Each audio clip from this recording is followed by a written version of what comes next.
Oiê, a paz do Senhor, né, gente? Aqui é o primeiro vídeo, né, pregando aqui no YouTube no mês de abril.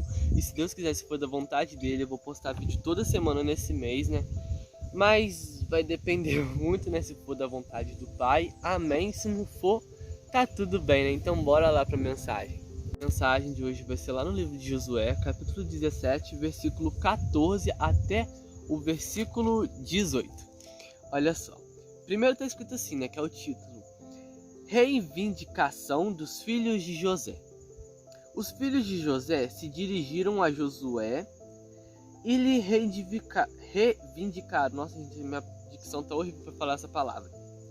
Por que nos destes por heranças apenas uma parte, uma só porção, embora sejamos um povo numeroso, e Jeová nos tenha abençoado ricamente?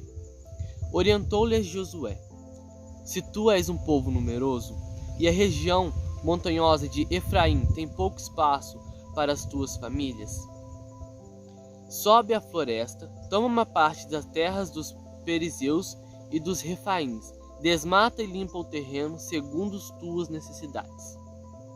Ao que os descendentes de Josué contestaram: os montes de Efraim não são suficientes para todos nós. Além disso, todos os cananeus que habitam nas planícies possuem carros de ferro, tanto os que vivem em BTCA, Casa da Tranquilidade, e suas aldeias, como os que vivem no vale de Jezreel, Deus semeia. Josué, todavia, segurou a tribo de José: tu és de fato um povo numeroso, em grande a tua força. Tu não terás uma parte apenas, mas terás toda uma montanha. É verdade que é uma floresta, porém tu a desmatarás, e os seus limites mais distantes te pertencerão. Além disso, expulsarás os cananeus, não obstante possuam carros de ferro e sejam muito fortes. Olha, aqui a tribo ela já tinha recebido sua bênção, que era as terras, mas mesmo assim eles recebendo as terras, eles só começaram a olhar para as desvantagens, porque nos olhos deles, para aquela parte era muito pequena para a quantidade de pessoas que tinham na tribo. Mas, é igual José falou, eles já tinham solução. A parte deles era toda aquela região montanhosa, e era apenas eles tirar as florestas que tinham ao redor. Mas eles só estavam olhando para as desvantagens, estavam murmurando. E isso acontece muito com a gente. Por quê? Deus ele nos dá as nossas bênçãos. Mas por mais que Deus tenha trago a bênção, por mais que ele tenha realizado a nossa oração, a gente em vez de olhar para o lado bom, a gente olhar que a gente recebeu a bênção, a gente fica com o olho assim e só fica olhando as desvantagens. A gente não olha ao nosso redor para ver o quão abençoado ele está. Vou te dar um exemplo. Hoje é quinta-feira, né? A data é dia 6 de abril. Ontem eu tava mexendo no meu guarda-roupa, aí eu tinha uma massa de biscuit e eu comecei a ver que ela tava começando a endurecer. Nisso eu fiquei assim, meu Deus, eu tenho que recuperar essa massa. O jeito que eu pensei que eu iria recuperar essa massa era um jeito errado, na minha mente iria dar certo. Naquilo eu fiquei um tempo tentando recuperar a massa, mas nada dela ficar mais molinha, né? Porque o biscuit é uma massa que fica dura, né, pra quem mexe com isso. Aí nisso eu fiquei triste, fiquei assim, poxa vida, eu vou ter que jogar esse biscuit fora.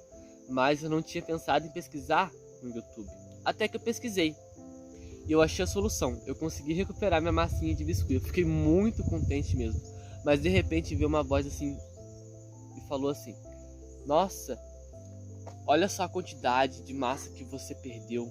Se você tivesse pesquisado antes, você não teria que perder tanta coisa. Mas sabe o que veio na minha cabeça? Eu falei assim, nossa, que errado isso da minha parte. Tá bom que eu consegui recuperar. Foi Deus que me orientou. Porque o inimigo queria que eu começasse a murmurar, ficar assim, nossa, por que eu não pesquisei antes? O tanto que eu perdi, porque realmente, por causa de algo que... por causa de uma burrice minha, eu perdi uma quantidade de massa. Mas Deus, ele foi misericordioso comigo, me mostrou o correto para mim recuperar aquela massa. E eu não murmurei, porque eu vi a parte boa, eu fiquei assim, tá bom, recuperei minha massa, eu tô aqui, eu vou poder fazer ainda muitas coisas. Se caso acabar, Deus vai me conceder, eu vou conseguir comprar mais umas, né? Porque, tipo, era uma quantidade grande de biscoito, porque era daquelas partes que vem 900 gramas, ali devia ter umas 300 gramas.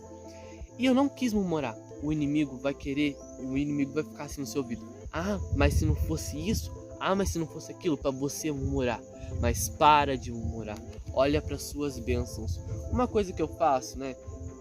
Muitas pessoas vão ficar assim, nossa, que infantil. Mas é algo que eu aprendi na televisão. É uma novela chamada As Aventuras de Poliana. Eu aprendi, né, com a personagem principal, o chamado jogo do contente, que é olhar as coisas boas aos nossos redor em vez de ficar olhando só nas coisas ruins. Esse é um dever cristão. A gente não tem que ficar murmurando, a gente tem que olhar as nossas bênçãos. Para que ficar murmurando? Tem tantas coisas boas aos nossos redor. A gente tem que ser mais grato. Cristão, seja mais grato por que Deus tem feito na sua vida. Para de murmurar. Abra o seu olho e vê a bênção que está ao seu redor. Às vezes Deus dá as coisas pra gente e ele fica assim, nossa, Deus vai ficar tão contente. A gente vai lá e começa a murmurar. Sabe, vamos ser mais gratos. Vamos agradecer mais a Deus. Vamos abrir o nosso olho e parar de ver só as desvantagens. E ser gratos. É isso, gente. Espero que essa palavra tenha tocado profundamente no coração de cada um. E a paz do Senhor. Tchau!